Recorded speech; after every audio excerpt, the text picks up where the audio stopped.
రెండవ దినవృత్తాంతముల గ్రంథము 16వ అధ్యాయము. ఆసా ఏలుబడి యందు 36వ సంవత్సరమున ఇశ్రాయేలు రాజైన బయెషా యూదావారి మీద దండెత్తి బయలుదేరి యూదా రాజైన ఆసా యొద్దకు రాగా, ఆసా యొద్దకు రాకపోకలు జరుగుకుండునట్లు రామాను కట్టింపగా, ఆసా యెహోవా మందిరమందును రాజనగరునందును ఉన్న బొక్కసములోని వెండి బంగారములను తీసి దమస్కులో నివాసము చేయు సిరియా రాజగు బెన్హదదునొద్దకు దూతల చేత పంపించి, నా తండ్రికిని నీ తండ్రికిని కలిగి ఉన్నట్లు నాకును నీకును సంధి కలిగి ఉన్నది.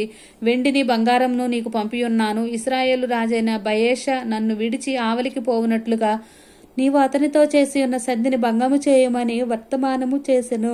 బెన్హదదు రాజైన ఆసా మాట అంగీకరించి తన సైన్యములకు అధిపతులను ఇశ్రాయేలు వారి పట్టణముల మీదను పంపగా, వీరు ఈయోనును దానును అబేల్మాయీనును నప్తాలి ప్రదేశమునకు చేరిన పట్టణములలోని కొట్లను కొల్లపెట్టిరి. బయెషా అది విని రామాను ప్రాకారములతో కట్టించుట మానివేసి తాను చేయుచున్న పని చాలించెను. అప్పుడు రాజైన ఆసా యూదా వారందరినీ సమకూర్చును. వీరు పోయి బయెషా కట్టించుచుండిన రామ పట్టణపు రాళ్లను దూలములను తీసుకుని వచ్చిరి. వాటితో ఆసా గెబను మిస్పాను ప్రాకారపురములుగా కట్టించెను. ఆ కాలమందు దీర్ఘదర్శి అయిన హనాని యూదా రాజైన ఆసా యొద్దకు వచ్చి అతనితో ఇలాగు ప్రకటించెను, నీవు నీ దేవుడైన యెహోవాను నమ్ముకొనక సిరియా రాజును నమ్ముకొనియుంటివే.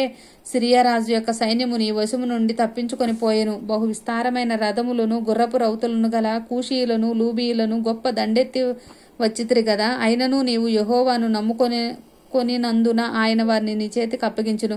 తన ఎడల యథార్థ హృదయము గల వారిని బలపరుచుటకై యెహోవా కనుదృష్టి లోకమందంతటా సంచారం చేయుచున్నది. ఈ విషయమందు నీవు మతి తప్పి ప్రవర్తించితివి కనుక ఇది మొదలుకొని నీకు యుద్ధములే కలుగును. ఆ దీర్ఘదర్శి అట్టు ప్రకటించినందుకు ఆసా అతని మీద కోపగించి రౌద్రము చూపి అతన్ని బందీగృహంలో వేసెను. ఇదియుగాక ఆ సమయమందే ఆసా జనుల్లో కొందరిని బాధపరచును. ఆసా చేసిన కార్యములన్నిటిని గూర్చి యూదా ఇశ్రాయేలు రాజుల గ్రంథమందు రాయబడి ఉన్నది. ఆసా తన ఏలుబడి యందు 39వ సంవత్సరమున పాదములలో జబ్బు పుట్టెను. తాను బహు బాధపడినను దాని విషయంలో అతడు యెహోవా యొద్ద విచారణ చేయగా వైద్యులను పట్టుకొనెను. ఆసా తన పితరులతో కూడా నిద్రించి తన ఏలుబడి యందు 41వ సంవత్సరమున మృతి నొందగా, అత్తరు పనివారి చేత సిద్ధము చేయబడిన సుగంధ వర్గములతోనూ పరిమళ ద్రవ్యములతో నిండిన పడక మీద జనులు అతని ఉంచి అతని నిమిత్తం బహు విస్తారమైన సుగంధ ద్రవ్యములను దహించి దావీదు పట్టణమందు అతడు తన కొరకై తొలిపించుకున్న సమాధి యందు అతను పాతిపెట్టిరి. ఆమేన్.